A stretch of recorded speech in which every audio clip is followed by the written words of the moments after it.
Umpire ने गलती की, दिल्ली की जीत में भी विवाद, क्या गलत फैसले से गुजरात को मिली हार। दिल्ली कैपिटल्स ने अहमदाबाद में जाकर गुजरात टाइटंस को उसके ही घर में हराया और इस सीजन की अपनी तीसरी जीत दर्ज की। दिल्ली की ये जीत जहां पूरी तरह उसके बेहतरीन प्रदर्शन के दम पर आए, वहीं एक ऐसा फैसला भी उसके पक्ष में गया जिसने सवाल खड़े कर दिए। ऋषभ पंत ने सोचा भी नहीं होगा कि इतने खराब प्रदर्शन से जूझ रही उनकी दिल्ली कैपिटल्स इस सीजन में विरोधी को 100 रन से कम पर आउट करने वाली पहली टीम बनेगी। दिल्ली कैपिटल्स ने ये कमाल किया गुजरात टाइटंस के खिलाफ।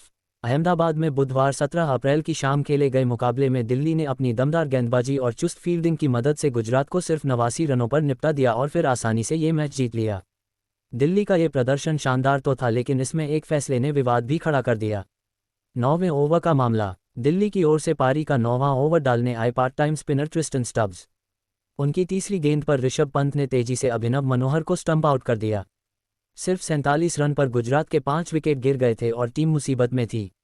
ऐसे में शुभमन गिल की टीम को अपनी स्ट्रेटेजी बदलनी पड़ी और शाहरुख खान इम्पैक्ट प्लेयर के रूप में उतरे। स्टब्स के ओवर की एक गेंद का ही सामना किया था कि अगली गेंद, जो कि वाइड थी, उस पर स्टंपिंग की अपील हो गई। ऋषभ पंत को पूरा यकीन था कि शाहरुख आउट हैं, लेकिन थर्ड अंपायर की मदद ली गई। रिप्ले में दिख रहा था कि गेंद पंत के ग्लव्स से लगकर स्टंप पर लगी थी और 1.5 सेकंड बाद बेल्स भी गिर गई और स्टंप की लाइट चमक गई। शाहरुख का पैर और बैट बाहर थे, यानी वो आउट दिख रहे थे, लेकिन यहीं पर सारा विवाद हुआ।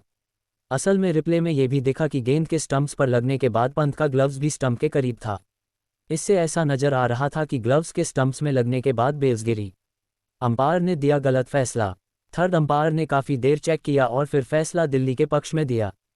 थर्ड अंपायर का मानना था कि ग्लव्स स्टंप्स पर नहीं लगा था और इसलिए शाहरुख आउट थे, लेकिन रिप्ले में कहीं से भी ये साफ नहीं दिख रहा था कि ऐसा ही हुआ। यहां तक कि इंग्लिश कमेंट्री कर रहे इंग्लैंड के पूर्व गेंदबाज ग्रेम स्वान ने भी कहा कि अंपायर ने शायद यहां गलती की है, क्योंकि ग्लव्स से छूने के बाद बेल्स गिरती हुई दिखी।